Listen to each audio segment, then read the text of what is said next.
My girlfriend expected me to read her mind. A real boyfriend would just know what I need. After 3 years of this, I said, "You're right." Then I gave her a breakup letter. I finally knew exactly what she needed: freedom. When she realized I'd stopped playing the guessing game, I, 27 male, have been sitting on this for about a week now, and I think I'm finally ready to share what happened. Buckle up, because this one's a doozy. Quick context: I was with my girlfriend for 3 years. 3 years of walking on eggshells, second-guessing every decision, and apparently failing some cosmic boyfriend test I didn't know I was taking. She was beautiful, smart, came from a good family. On paper, perfect. In reality, I was dating a mind reader, or rather, someone who expected me to be one. It started small. Year 1, we're at a restaurant. She orders a salad, I order a burger. My burger comes out looking amazing. She stares at it. Her, nothing. "You sure? You keep looking at my plate." Sighs dramatically. "If you don't know, I'm not going to tell you." Spoiler, she wanted some of my fries, but I was supposed to know that without her saying it. When I finally offered, she said, "It's too late now, the moment's passed." I thought it was a quirk. Cute, even. I was an idiot. Year 2, things escalated. Every interaction became a test I didn't study for. Her birthday. I got her a really nice necklace, the exact one she'd pointed out at the mall 2 weeks earlier. Wrong move. A real boyfriend would have picked something himself, not just gotten what I showed him. It's about the thought. Valentine's Day. I planned a surprise dinner at her favorite Italian place. Wrong again. You should have known I wanted something more intimate, not a crowded restaurant. Our anniversary. I asked her what she wanted to do. Huge mistake. If I have to tell you, it doesn't count. You should just know after 2 years. By year 3, I was exhausted. Every conversation felt like defusing a bomb while blindfolded. Her favorite phrase became, "A real boyfriend would just know what I need." I heard that phrase probably 3 times a week, at minimum. Last month was the breaking point. We were planning a weekend trip, or rather, I was trying to plan one while she refused to give any input because I should know what she wants by now. Me, beach or mountains, just give me a direction here. Her, I shouldn't have to. 3 years together and you still don't understand me? I understand you fine, I just want to make sure we both enjoy this. This is the problem. You don't pay attention. You don't care enough to just know. I sat there staring at her and something just clicked off, like a light switch. 3 years of trying to read a book with blank pages. 3 years of being wrong no matter what I did. I said quietly, "You're right." She blinked, surprised. Usually I'd argue, try to explain, apologize. Not this time. "You're absolutely right," I continued. "I should just know." She looked suspicious but also a little smug. "Finally, thank you for admitting, and I finally do know something. I know exactly what you need." I stood up, went to my desk, and pulled out a letter I'd written 2 nights before during one of her silent treatments. She was mad I'd bought the wrong brand of coffee creamer. I should have known she'd switched preferences. I handed it to her. "What's this?" she asked. "What you need. Freedom. From a boyfriend who can never get it right." The letter was simple. 3 paragraphs. No drama, no blame, just facts. We weren't compatible. I couldn't be the mind reader she needed. I wished her well, finding someone who could meet her expectations, because I clearly couldn't. She read it again, then looked up at me with this expression I'd never seen before. Genuine shock. "You're breaking up with me? In a letter?" I figured you'd want me to just know this was the right way to do it. No need to discuss. A real boyfriend would just know, right? She started crying. "You can't be serious over something this small." "It's not small. It's 3 years of never being good enough no matter how hard I try. I'm done guessing." I grabbed my jacket and left. Stayed at my buddy's place that night. Thought that was the end of it. It was just the beginning. Update 1 week later.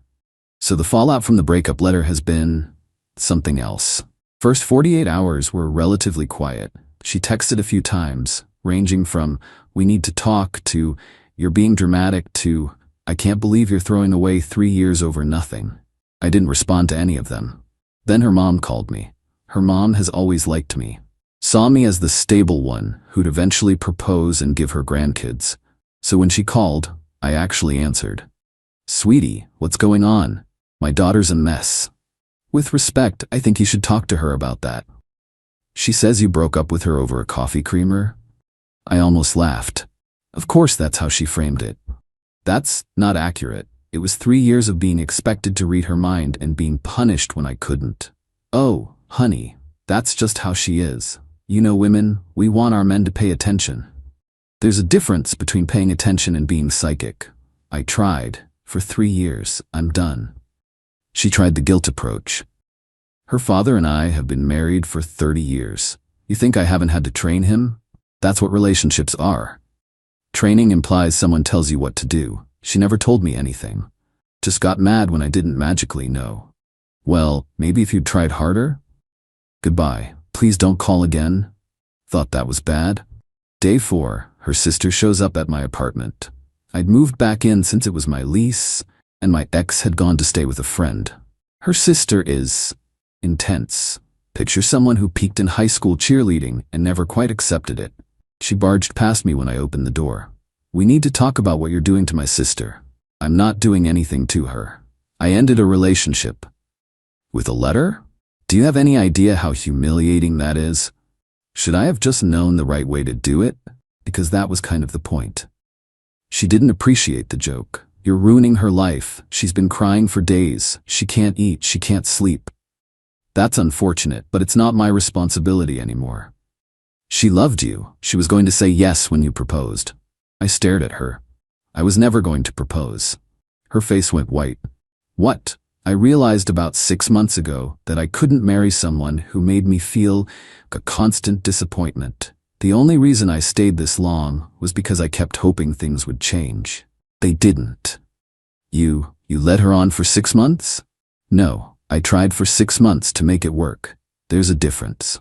She stormed out, calling me every name in the book. Heartless was the nicest one. But here's where it gets interesting. Day 6, I get a call from my landlord. Apparently my ex had called him claiming I'd illegally evicted her from the apartment. She wanted him to let her back in while I was at work.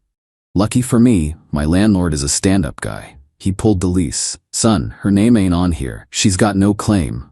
I told her to take it up with you or the police. And if the police come, I'll show them the same paperwork. You're good. She actually did call the cops. 2 officers showed up at my door that evening. Explained the situation calmly, showed them the lease, showed them texts proving she'd left voluntarily to stay with a friend, and pointed out she'd never paid rent or been added to the lease in 3 years. The older cop nodded. Sir, this is a civil matter. She can come get her belongings with your agreement, but she has no legal right to the residence. The younger cop looked a little more sympathetic to her. She was outside in the hallway doing her best victim performance, but even he couldn't argue with paperwork. She had to schedule a time to pick up her stuff. I gave her 2 options: Saturday between 10 a.m. and 2 p.m., or Sunday same times. She wanted to come at 9 p.m. on a weekday, because that works best for her. I should have known that, apparently. I said no, weekend only. She could bring people to help, but I'd be there the entire time. My apartment, my rules. She chose Sunday. I spent Saturday packing her things into boxes, found some stuff I'd forgotten about, clothes she'd left, books, her extensive skincare collection that took up half my bathroom counter. Boxed it all. Then I found the journal. It was wedged behind the nightstand, must have fallen. Normally I wouldn't read someone's private journal, but curiosity got me, especially after a page fell open to an entry from about a year ago. What I read made my blood run cold. He didn't get me anything for our 2-year anniversary. Well, he got me flowers and took me to dinner, but nothing real. I tested him. Didn't tell him what I wanted, waited to see if he'd figure it out. He didn't. Mom says I need to be more direct, but I think if he really loved me, he wouldn't need directions. My friend at work agrees. She says her boyfriend always knows what she wants. I think she's lying, but it sounds nice. I'm gonna keep testing him. If he passes, I'll know he's the one. If he fails, well, that tells me everything I need to know. She was literally testing me. For 3 years, every interaction was an exam I was designed to fail. I put the journal in the box with her other stuff, didn't mention it, but I knew I'd made the right call. Sunday was going to be interesting. Update 2, the pickup day. Sunday. 10 a.m. sharp. I'd slept terribly but was ready. She showed up with an entourage. Her mom, her sister, and some guy I'd never seen before. Tall, well-dressed, smug expression. I later learned he was her work friend, the one whose boyfriend supposedly always knew what she wanted. Turns out he wasn't a work friend, but we'll get to that. I opened the door, but kept my foot behind it. You can come in, they wait in the hallway. Her mom immediately started, "This is ridiculous. We're here to help." "I'm sure you are, but this is my apartment, and I'm not comfortable with a group of people I didn't invite." She comes in, gets her stuff, and leaves. My ex rolled her eyes. "You're being so petty." "I'm being practical. 15 minutes. Everything's in boxes by the door." The guy spoke up. "Bro, just let us help carry things. We're not gonna steal anything. I don't know you, and I'm not your bro." He smirked. "She said you were like this." "Like what? Reasonable?" My ex put her hand on his arm, in front of me. "It's fine. I'll handle it." She came in. I'd stacked the boxes near the entrance, clearly organized. She immediately started going through them. "Where's my blue sweater?" "It's in the second box. I labeled everything." "I don't see my hairdryer." "Third box, bottom left, it's in a plastic bag." "What about my—" "If you'd actually look through the boxes, you'd find everything." I was thorough. She made a show of opening every single box, inspecting contents like I'd somehow sabotaged her belongings. Every few seconds she'd look up at me with this wounded expression. Classic. Then she found the journal. Her face went pale. She glanced at me, then back at the journal, then at me again. "Did you read this?" "It fell open. I saw enough." "That's private. You left it in my apartment, in my bedroom, for a year." Her sister appeared in the doorway. "Everything okay?" My ex shoved the journal in her purse. "Fine, let's just go." But she wasn't done. Never was. "I want the TV." I looked at her. "Excuse me?" "The TV in the living room. I helped pay for it." "You helped pay by buying pizza the night I purchased it with my credit card. That's not how ownership works." "I have receipts. We were a couple. Everything was shared." "Show me the receipts for the TV. Your name, your payment." She couldn't, because there weren't any. Her mom tried next. Morally, she contributed to this household. She deserves something. She lived here rent-free for 2.5 years. I'd say she got plenty. The guy in the hallway laughed. Actually laughed. "Damn, she told me you were a pushover. This is disappointing." My ex shot him a look that could kill. "Shut up." And there it was, the mask slipping. I looked at him, then at her. "Is this why you're so eager to leave? Got your next chapter already lined up?" "That's not. We're just friends." "Right? Friends who touch each other's arms and show up together at 10 a.m. on a Sunday." The guy shrugged. "We've been talking for a few months. She said you were basically over anyway." Her face went from pale to red. "Can we not do this right now?" Her sister's jaw dropped. "Wait, you and him? Since when?" "It's not like that." I held up my hand. "I genuinely don't care. Take your stuff and leave. We're done here." But of course there was more drama. There's always more drama. As they were loading boxes into his car, oh yeah, she'd brought her new guy's car to move out of her old boyfriend's apartment. My neighbor came out to grab his mail. He's an older guy, retired, knows everyone's business because he's always on his porch. Sweet man, always gave me good advice about life. He looked at the scene, my ex crying, performance tears by this point. Her mom glaring at me, her sister looking confused, and some random dude loading boxes. "Everything all right?" he asked me. "Just fine. Breakup stuff." He nodded sagely. "Saw this coming. Good for you, son." My ex's mom. "Excuse me? Who are you?" He looked at her calmly. "I'm the neighbor who heard her screaming at him through the walls for 3 years about things that didn't make any sense. He's a patient man. Glad he finally figured it out." I could have kissed that old man. They left. I thought it was over. It was not over. Update 3. 2 weeks later, final update. 2 weeks of relative peace. Then she struck again, but not in the way I expected. I got a text from a number I didn't recognize. "Hey, this is her friend's name. We need to talk about what you did to her." I didn't respond. Blocked the number. Got another text from a different number. "She's telling everyone you were emotionally abusive. You should know." That one I kept. Screenshot. Saved. Then my mom called me. My mom. "Honey, did something happen with your girlfriend?" Ex-girlfriend. "And yes, I broke up with her about 3 weeks ago." Pause. Her mother called me. "She what?"